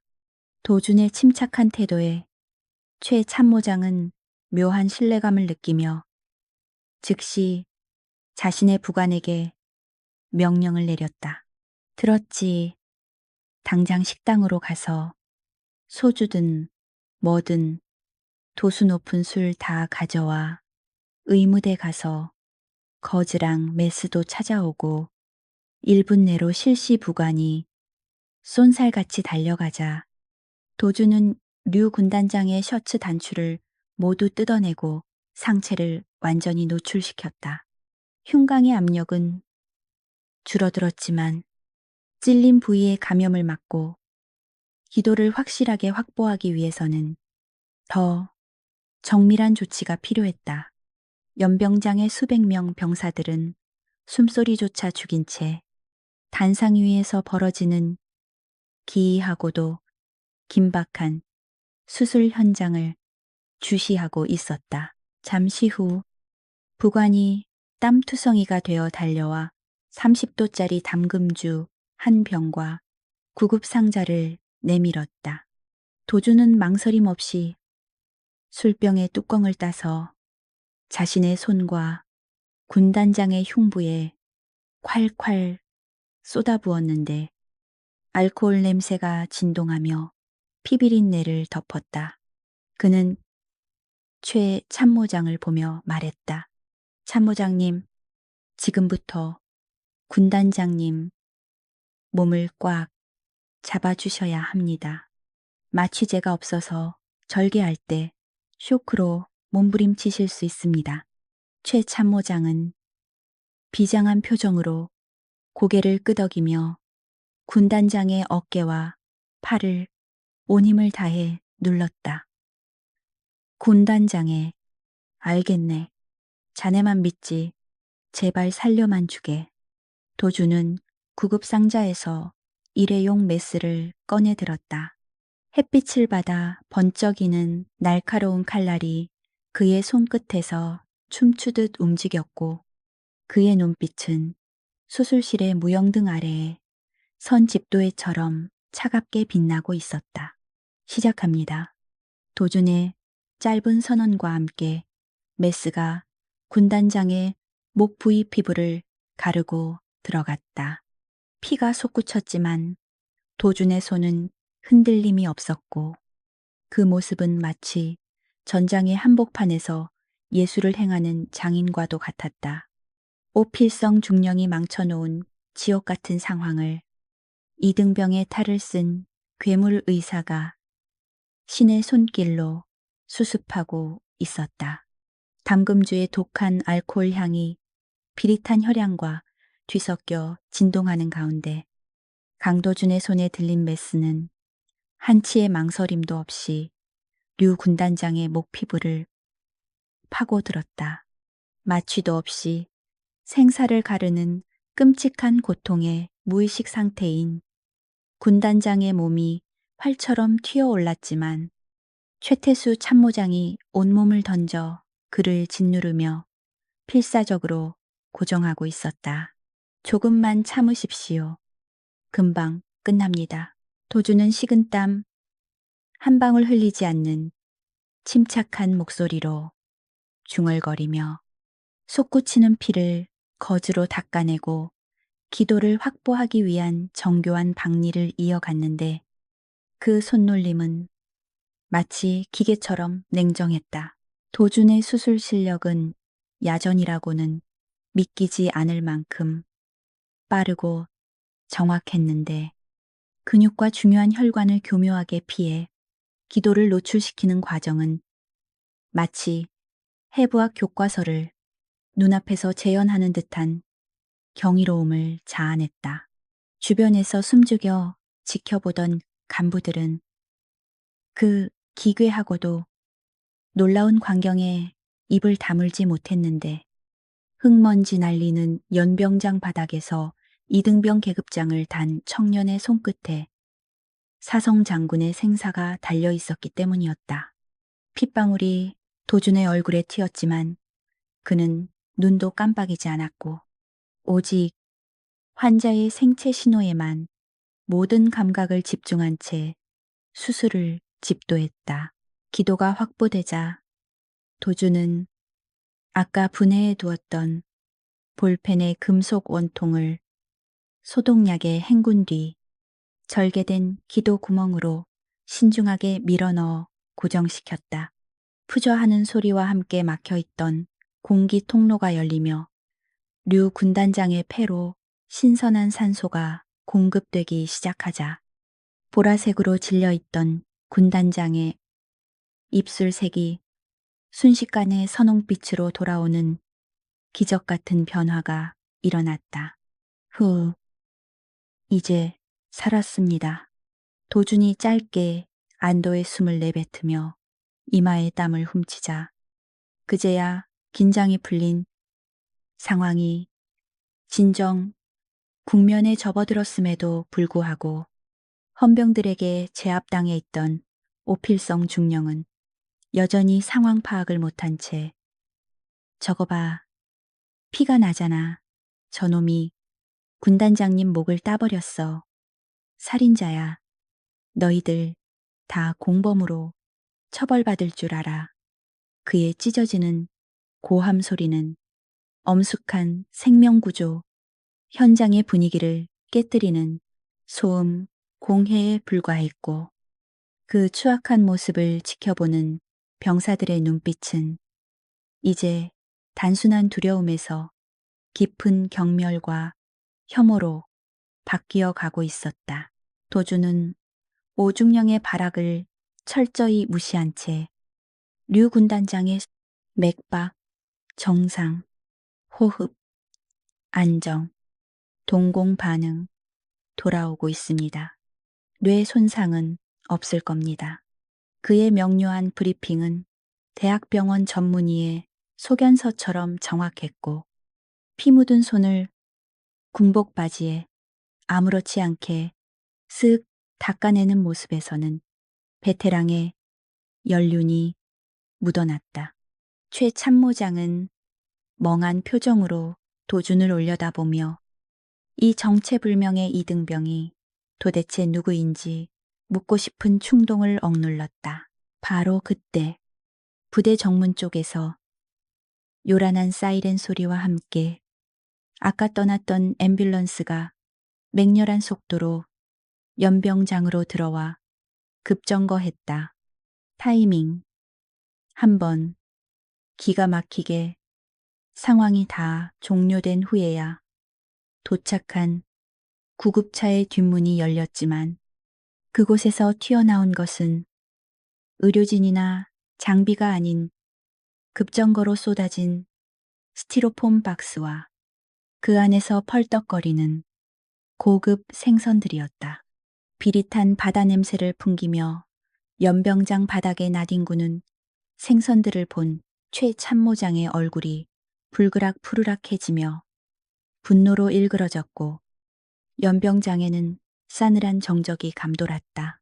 한쪽에서는 볼펜으로 목을 뚫어 겨우 목숨을 건진 군단장이 누워 있었고 다른 한쪽에서는 그 군단장을 접대하기 위해 유일한 비상 차량을 빼돌려 사온 횟감이 뒹굴고 있는 이 기막힌 대조는 오필성 중령의 파멸을 확정짓는 결정적인 증거였다.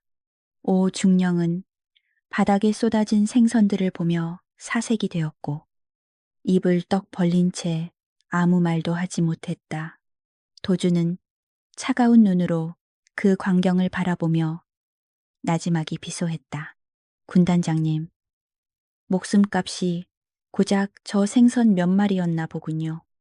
대대장님, 바닥에서 은색 비늘을 번뜩이며 파닥거리는 고급 도미와 광어들은 그야말로 오필성 중령의 탐욕이 형상화된 움직이는 증거물이나 다름없었는데 류기창 군단장이 생사를 오가는 그 긴박한 순간에 앰뷸런스가 실어 나른 것이 사람을 살리는 장비가 아니라 아부를 위한 횟감이었다는 사실은 최태수 참모장의 이성을 완전히 끊어놓기에 충분했다.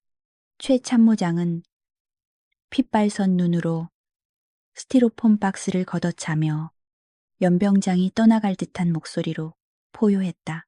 이게 내 놈이 말한 긴급 정비냐 앰뷸런스가 횟집 배달차야 내 놈이 군복 입은 장교가 맞긴 해. 당장 저 미친 운전병 끌어내. 그의 분노는 단순한 질책을 넘어 당장이라도 오중령을 즉결 처형하고 싶은 살이에 가까웠다.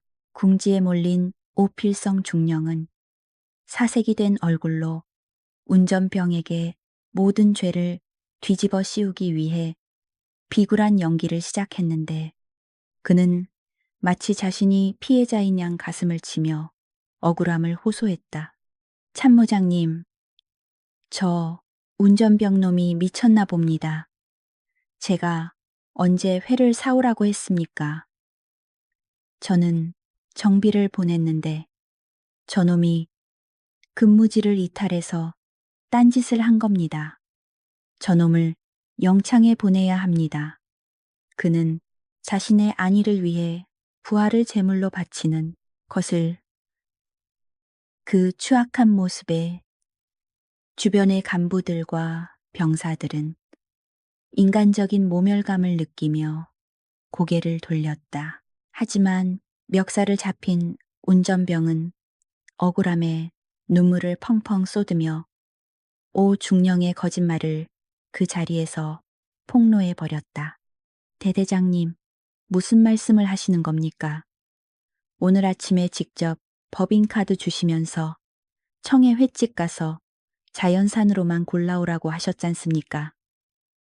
늦으면 죽여버린다고 협박까지 하셔. 놓고 왜 저한테 이러십니까? 운전병의 절규, 섞인 고백은 오 중령의 마지막 퇴로마저 차단해 버렸고 최 참모장은 기가 막히다는 표정으로 오 중령을 노려보며 차라리 말 섞기도 싫다는 듯 헌병들에게 손짓했다. 저 쓰레기 입 좀 다물게 해. 더 들으면 내 귀가 썩을 것 같으니까.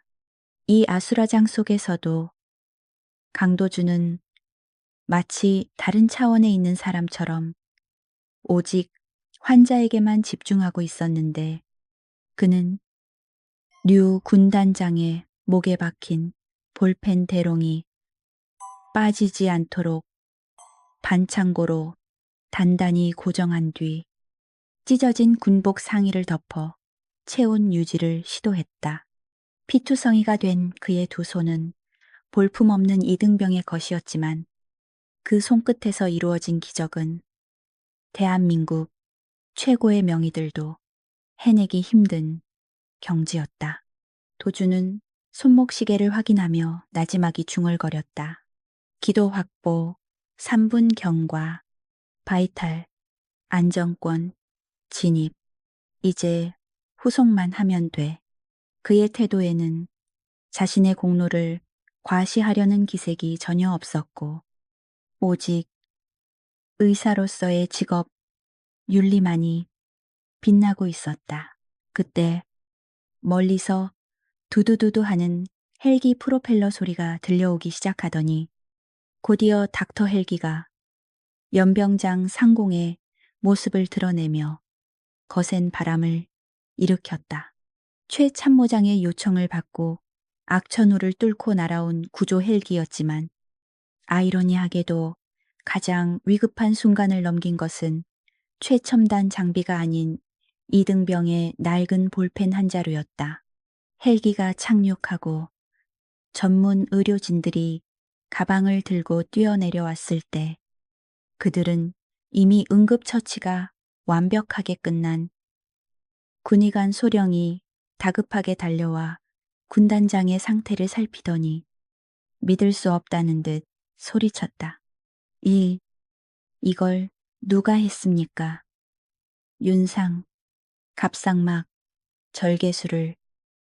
이 열악한 환경에서 군의관의 질문에 최 참모장은 턱으로 도준을 가리켰는데 군의관은 피칠갑을 한 이등병을 보고는 소스라치게 놀라며 말을 잇지 못했다. 이 병사가 말입니까? 의대 다니다 왔나? 아니, 이건 전문의 수준도 아닌데 절개 부위가 오차 없이 정확해 1mm만 빗나갔어도 경동맥을 건드렸을 텐데 어떻게 맨눈으로 혈관을 피해서. 군의관은 도준이 처치해 놓은 볼펜 삽관을 건드리지도 못하고 감탄만 연발했다. 그것은 손대면 망가질 것 같은 완벽한 예술작품이나 다름없었기 때문이다. 그 순간 오필성 중령은 헌병들에게 붙잡힌 상태에서도 최후의 발악을 멈추지 않고 헬기 소리에 묻어가는 목소리로 학을 썼다. 군의관, 저 새끼가 야매로 찌른 거야. 군단장님, 몸에 구멍을 냈다고 의료 면허도 없는 놈이 불법 시술을 한 거니까 당장 구속시켜. 내가 봤어. 저놈이 군단장님을 죽이려고 했다니까. 오 중령은 도준을 의료법 위반으로라도 걸고 넘어져서 자신의 과오를 물타기 하려는 얄팍한 수작을 부리고 있었지만 그의 주장은 이미 신빙성을 잃은 지 오래였다. 하지만 도준은 오 중령의 비열한 모함에 대꾸할 가치도 못 느낀다는 듯 군의관에게 간결하고 전문적인 인계사항을 전달했다. 텐션, 뉴모소락스, 긴장성 기흉였고 니들 소라스토미 흉광천자 시행 후 응급 트라키오스토미 기관 절개했습니다. 기도 부종이 심해서 튜브 사이즈 7, 0 이하는 안 들어갈 겁니다. 병원 이송 즉시 흉관 삽입하고 항생제 투여하십시오. 도준의 입에서 쏟아져 나오는 전문의학 용어들은 그가 단순한 의무병 수준이 아님을 증명했고 군의관은 저도 모르게 차렷 자세를 취하며 군의관의 경건한 태도를 지켜보던 최태수 참모장의 뇌리에는 순간적으로 어떤 기억이 스쳐 지나갔는데 그것은 군 수뇌부 사이에서만 전설처럼 떠도는 유령 의사에 대한 이야기였다. 대통령 경호실과 특수전 사령부에서만 비밀리에 운용된다는 코드네임 고스트 스칼펠. 최 참모장은 설마 하는 심정으로 도준의 얼굴과 피 묻은 손을 번갈아 쳐다보았다. 설마 저 나른한 이등병이 그 전설의 인물일 리가. 하지만 이 솜씨는 설명이 안 돼. 대한민국에 이 정도 외상처치 능력을 가진 사람은 손에 꼽을 텐데 의심은 점차 확신으로 변해가고 있었다. 그때 바닥에 누워있던 류기창 군단장의 손가락이 미세하게 꿈틀거리더니 굳게 감겨있던 눈꺼풀이 천천히 들어 올려졌다. 산소 공급이 원활해지면서 의식이 돌아온 것이다. 류 군단장이 앓는 소리를 내자 최 참모장과 군의관이 동시에 군단장님, 정신이 드십니까? 라고 외치며 달려들었다. 그러나 류 군단장의 시선은 자신의 머리맡에서 무릎을 꿇고 피 묻은 손을 닦고 있는 강도준에게 고정되어 있었다. 흐릿한 시야가 점차 선명해지면서 군단장의 눈동자가 커졌다. 류 군단장은 목에 꽂힌 관 때문에 말을 제대로 할 수 없었지만 입모양으로 분명하게 누군가의 이름을 부르고 있었다. 쇳소리 섞인 바람 빠지는 소리였지만 최 참모장의 귀에는 천둥 소리보다 더 크게 들려왔다. 강, 대령. 그 한마디는 연병장의 공기를 순식간에 얼어붙게 만들었다. 이등병에게 대령이라니 잘못 들은 것이 아니라면 이것은 단순한 해프닝이 아니라 군의 위계 질서를 송두리째 뒤흔들 거대한 반전의 서막이었다. 최 참모장은 경악하여 입을 틀어막았고 오필성 중령은 귀신이라도 본 듯 눈을 까디집었다. 도주는 군단장이 자신을 알아보자 그제야 쓰고 있던 신병의 가면을 벗어던지고 본연의 모습으로 돌아왔다. 구부정했던 허리가 꼿꼿하게 펴지고 졸려 보이던 눈빛은 사라진 채 강인하고 지적인 눈빛만이 남았다. 그는 빙긋 웃으며 검지를 입술에 갖다 대었다. 쉿, 말씀하지 마십시오. 꿰맨 거 터집니다. 사령관님, 그 여유롭고도 오만한 태도는 일개 이등병이 감히 사성 장군에게 보일 수 있는 것이 아니었다. 정체를 들킨 고스트 스칼펠은 이제 더 이상 숨을 곳이 없었지만 그는 전혀 당황하지 않았다. 오히려 이 상황을 즐기는 듯 했다. 류기창 군단장의 입에서 흘러나온 강대령이라는 호칭은 폭탄보다 더 강력한 위력으로 연병장의 공기를 산산조각냈다.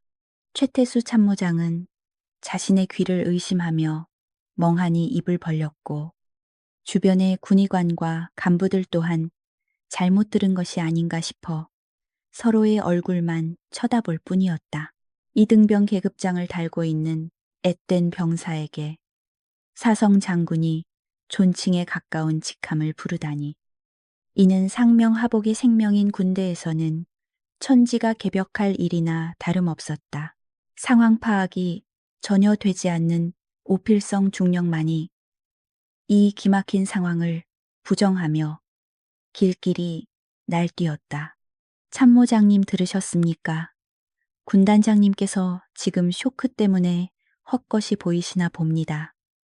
이등병한테 대령이라니요. 저놈이 군단장님 뇌까지 다치게 한 게 분명합니다.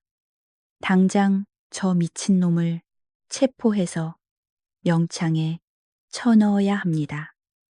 오, 중령은 헌병들에게 삿대질을 해댔지만 그의 목소리는 공허한 메아리처럼 흩어질 뿐 최 참모장은 오 중령의 잡음을 한 귀로 흘려버리고 떨리는 눈으로 도준이 처치해 놓은 군단장의 목 부위를 유심히 관찰하기 시작했다.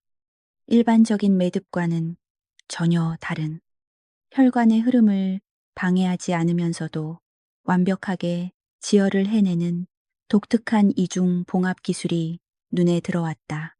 그것은 군 의료계의 전설로만 전해지던 고스트 스칼펠 강도준 대령만이 구사할 수 있는 시그니처 기술. 팬텀 스티치가 분명했다. 세상에, 진짜였어. 최 참모장의 등줄기에 소름이 돋아나며 전율이 일었다. 그는 3년 전 국군 수도병원에서 열린 비공개 세미나에서 강 대령의 수술 영상을 본 적이 있었는데 그때 화면 속에서 신기에 가까운 솜씨를 보여주던 그 손놀림을 지금 눈앞에서 직접 목격한 것이다. 눈앞에 이 꾀죄죄한 이등병이 바로 대통령이 직접 하사한 국방부 특별의료감찰관이자 전설적인 특수전 군의관 강도준이었던 것이다. 모든 퍼즐이 맞춰지자 최 참모장의 태도는 180도 돌변했다.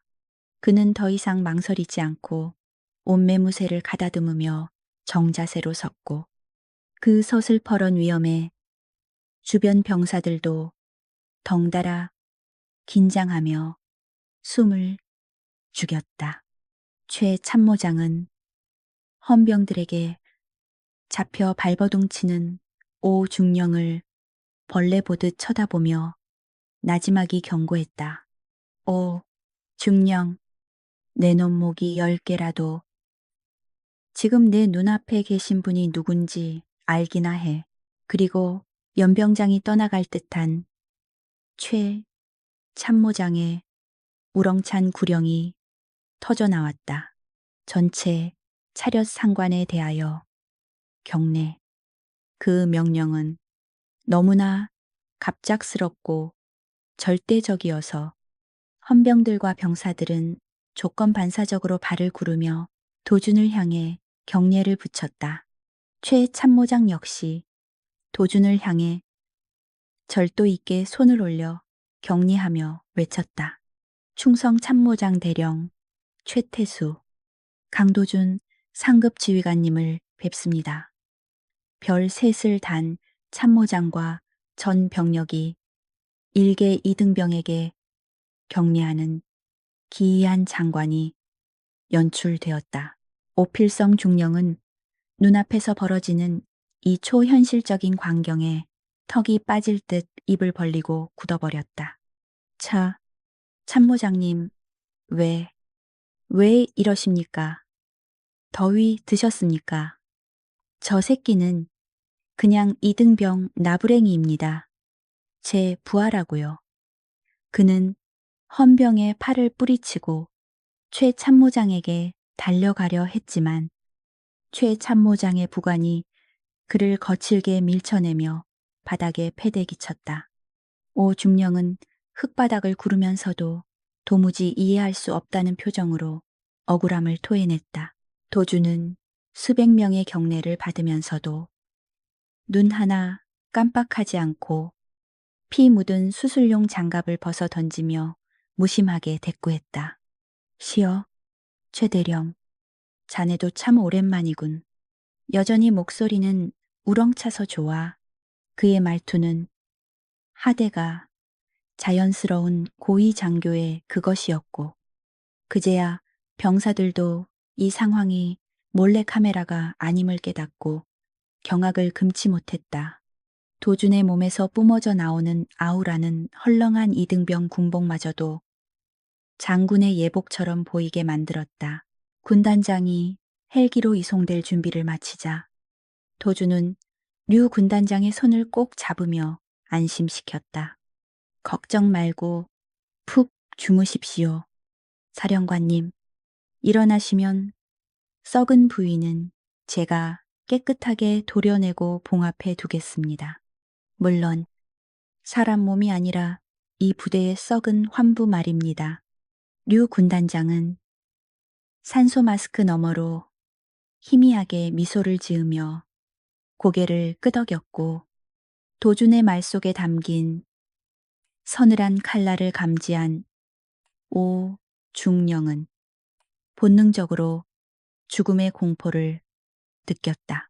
헬기가 굉음을 내며 하늘로 솟구쳐 오르자 연병장에는 다시금 무거운 침묵이 내려앉았다. 도주는 천천히 몸을 돌려 사색이 된 오필성 중령에게 다가갔다. 흙먼지 속에서 빛나는 도준의 눈빛은 먹잇감을 노리는 최상위 포식자의 그것이었다. 자, 이제 환자도 보냈으니 밀린 계산을 좀 해볼까? 오필성, 중령, 자네가 그렇게 좋아하던 계급장, 오늘부로 떼어낼 준비하는 게 좋을 거야. 헬기가 사라진 연병장에는 무거운 침묵만이 감돌았고 모든 시선은 단상 중앙에 오만하게 앉아있는 이등병 강도준에게 쏠려 있었다.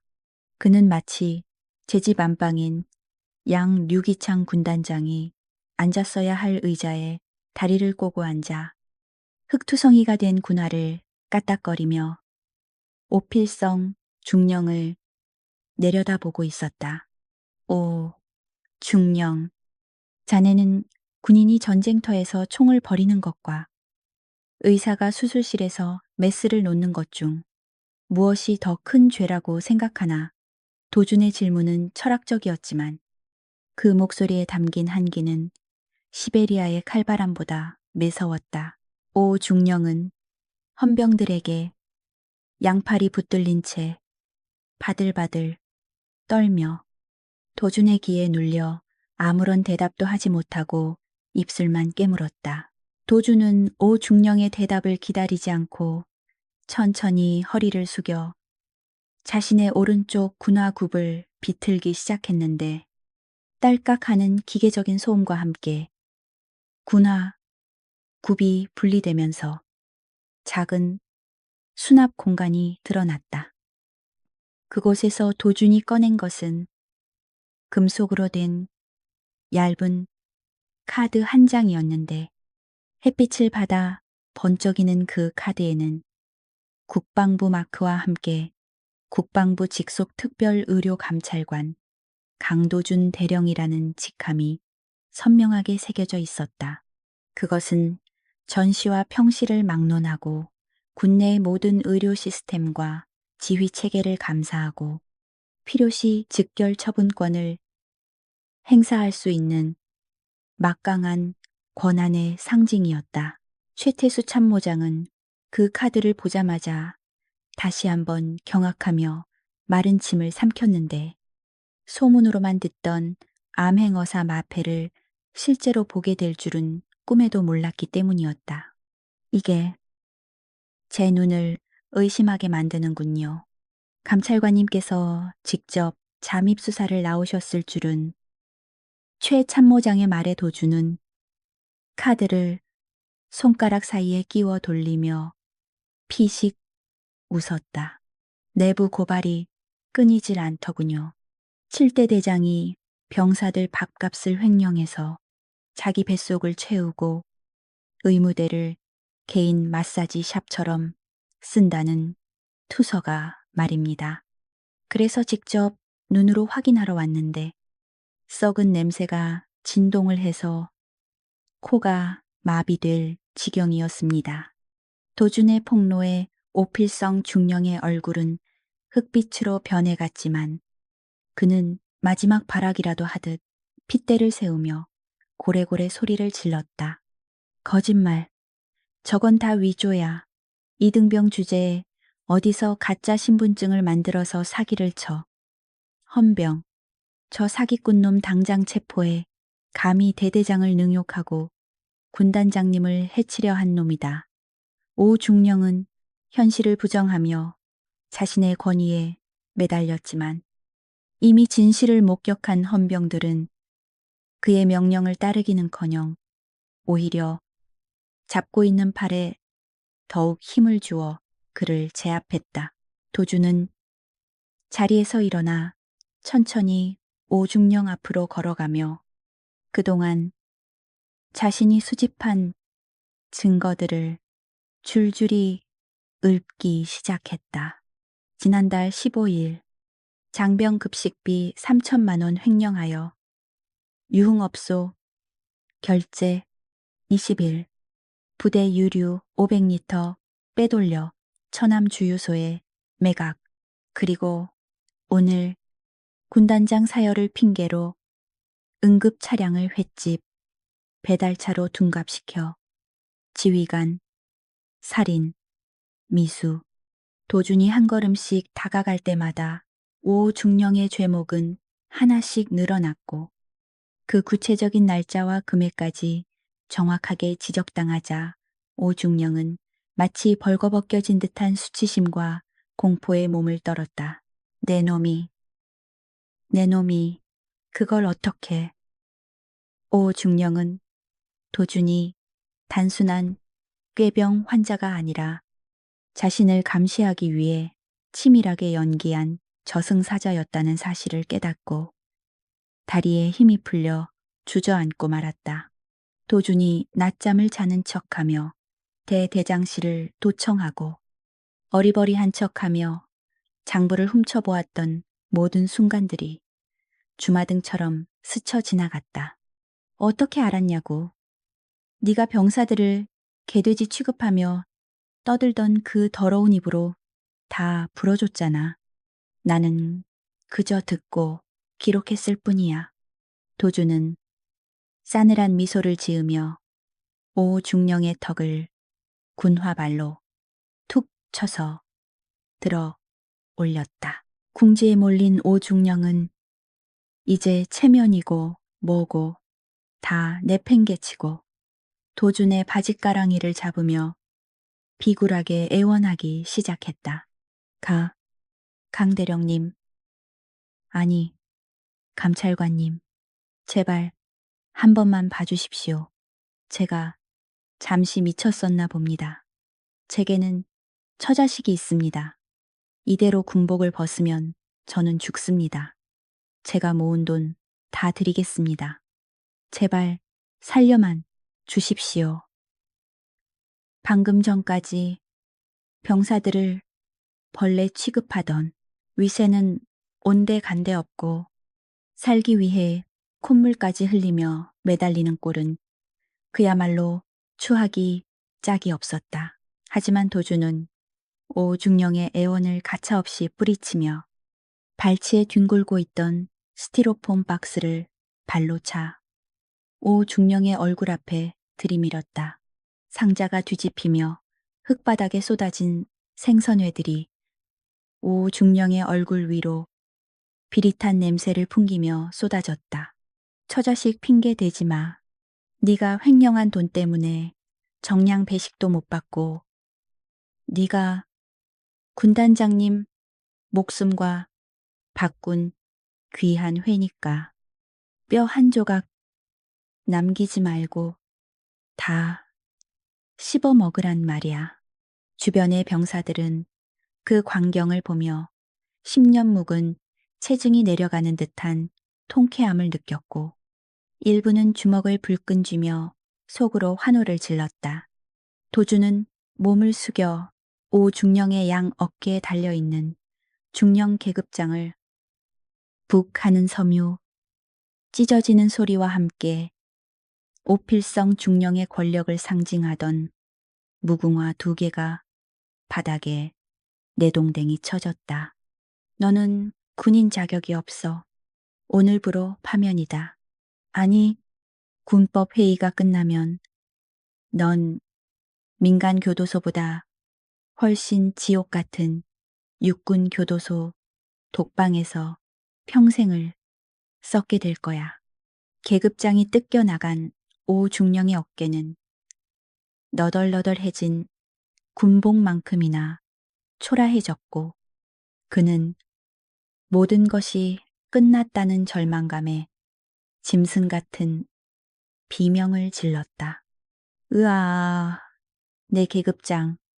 내가 이걸 달려고 얼마나 고생했는데 안 돼. 이건 꿈이야.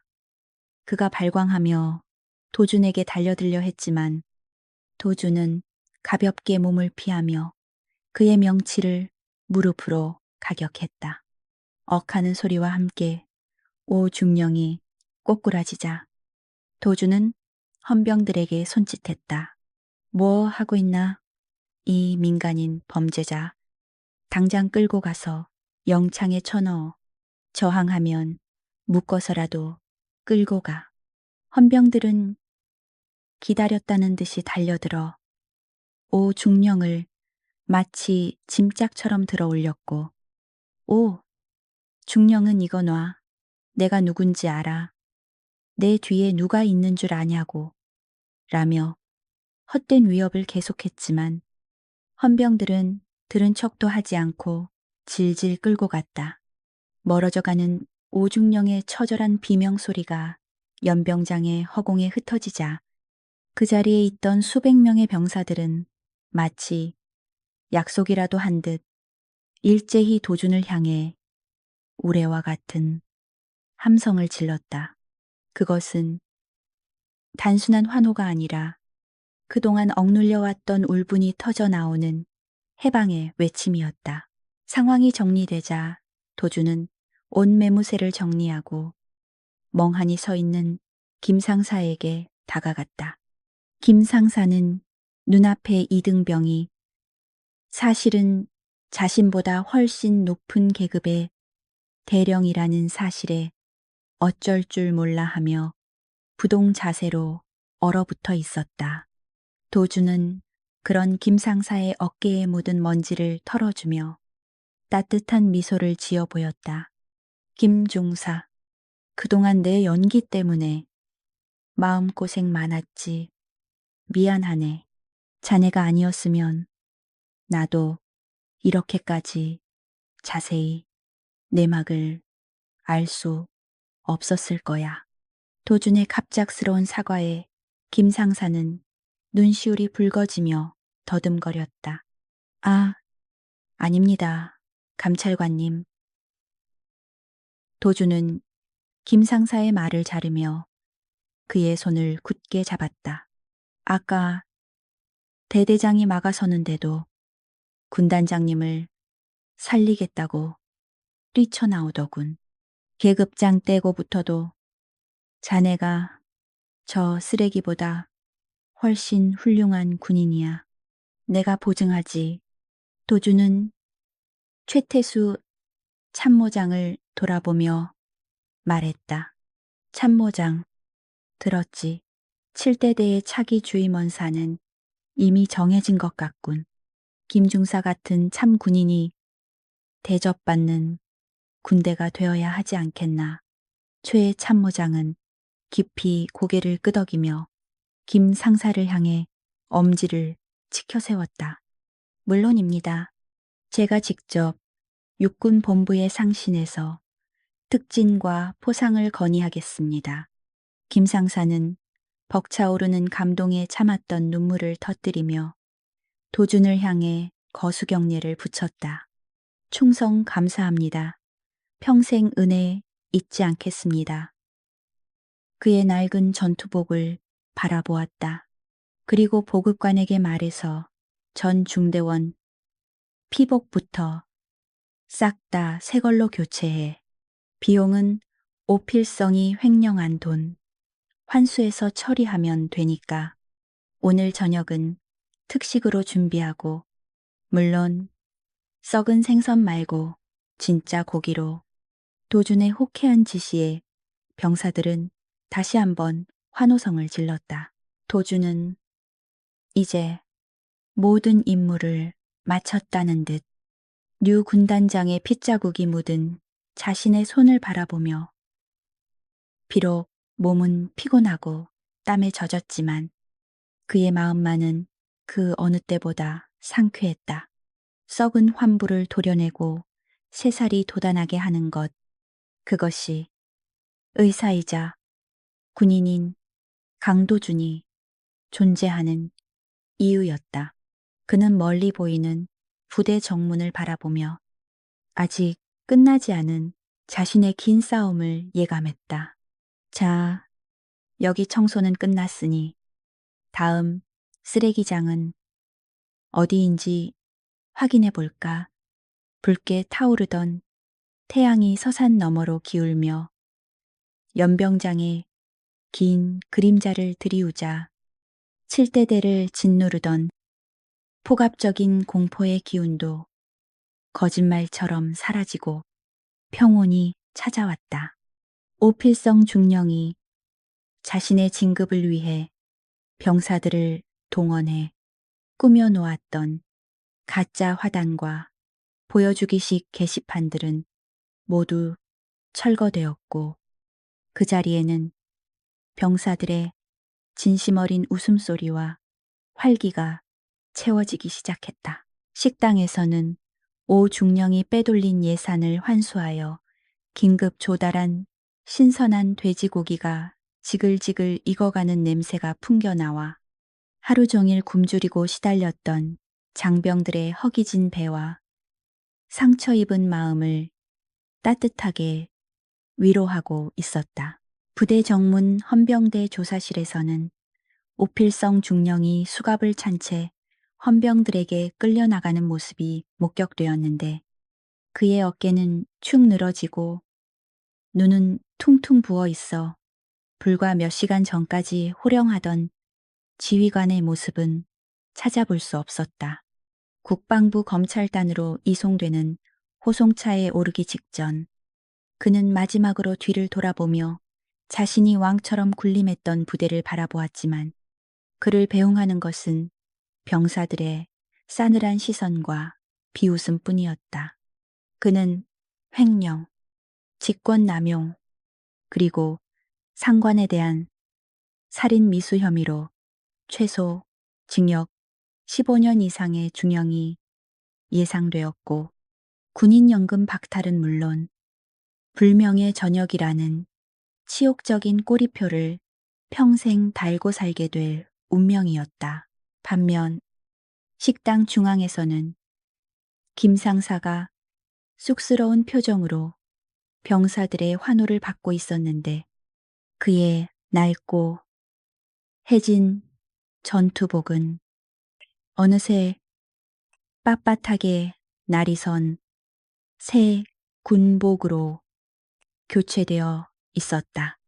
최태수 참모장은 도준의 건의를 즉각 수용하여 이는 창군 일에 유례없는 초고속 승진이자 정의가 승리한다는 것을 보여주는 상징적인 사건이었다. 김 상사는 눈시울을 붉히며 모두 강 감찰관님 덕분입니다. 이 은혜를 어떻게 갚아야 할지 모르겠습니다. 라고 말하며 고개를 숙였고 병사들은 그를 향해 진심 어린 박수를 보냈다. 이 모든 소란이 정리될 무렵 강도준은 조용히 내무반으로 돌아가 자신의 관물대를 정리하고 있었는데 그의 짐은 단출하기 그지없었다. 헐렁한 이등병 군복을 벗어 반납하고 가방 깊숙한 곳에 숨겨두었던 자신의 진짜 군복인 특수전 사령부 대령 정복을 꺼내 입자 거울 속에는 더 이상 어리버리한 신병이 아닌 날카로운 눈빛의 지휘관이 서 있었다. 가슴에 달린 수많은 약장과 그리고 빛나는 대령 계급장은 그가 얼마나 치열한 전장을 누비며 살아왔는지를 증명하는 무언의 훈장이었다. 도준이 짐을 챙겨 막사를 나서자 밖에는 이미 최태수 참모장이 지프차 옆에서 그를 기다리고 있었다. 최 참모장은 정복을 입은 도준의 위풍당당한 모습에 감탄하며 거수경례를 붙였다. 떠나시렵니까? 선배님, 군단장님께서 의식을 완전히 회복하셨습니다. 병원에 도착하자마자 생명의 은인인 강 대령님부터 찾으시더군요.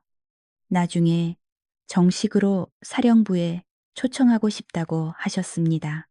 최 참모장의 말에는 도준에 대한 깊은 존경심과 아쉬움이 묻어났다. 도준은 경례를 받으며 옅은 미소를 지었다. 말씀은 감사하지만 사양하겠습니다.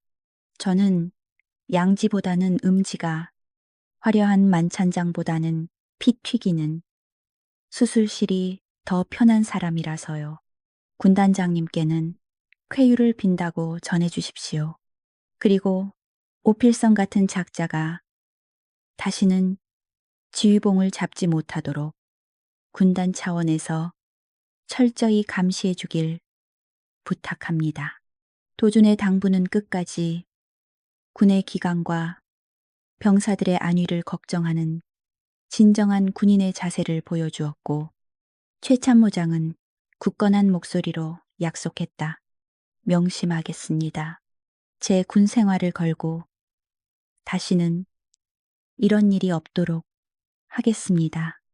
도준이 지프차에 오르려 할 때 연병장 쪽에서 전체 차렷하는 우렁찬 구령 소리가 들려왔다. 김 상사의 선창에 맞춰 식사를 하던 수백 명의 병사들이 숟가락을 놓고 뛰쳐나와 도준이 떠나는 길목에 도열해 있었던 것이다. 그들은 누가 시키지도 않았음에도 불구하고 자신들을 구해준 영웅을 그냥 보낼 수 없다는 일념으로 절도 있는 대열을 갖추고 있었다. 김 상사가 목이 터져라 외쳤다.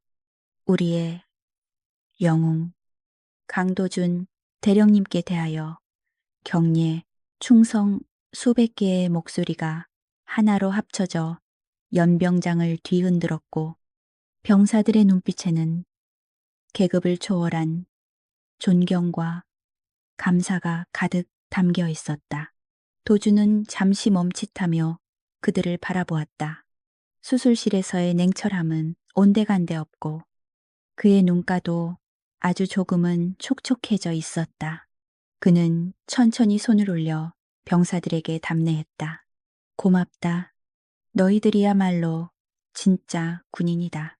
아프지 말고 다치지 말고 무사히 전역해라.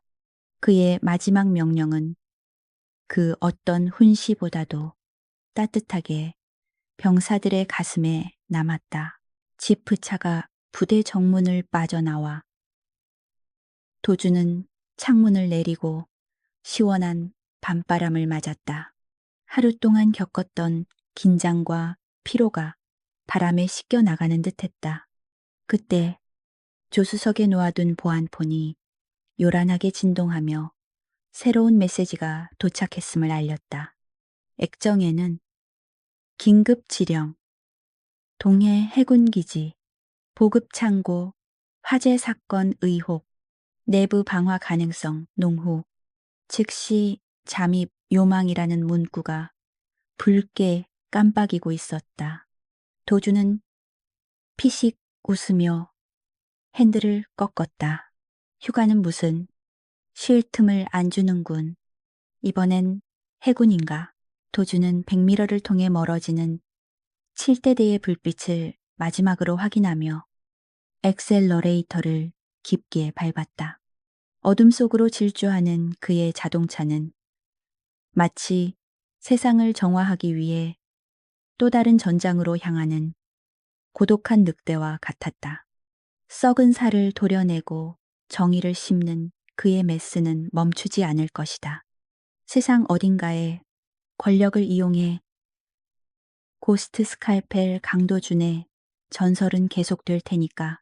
내레이션. 오늘의 사이다 결말 어떠셨나요?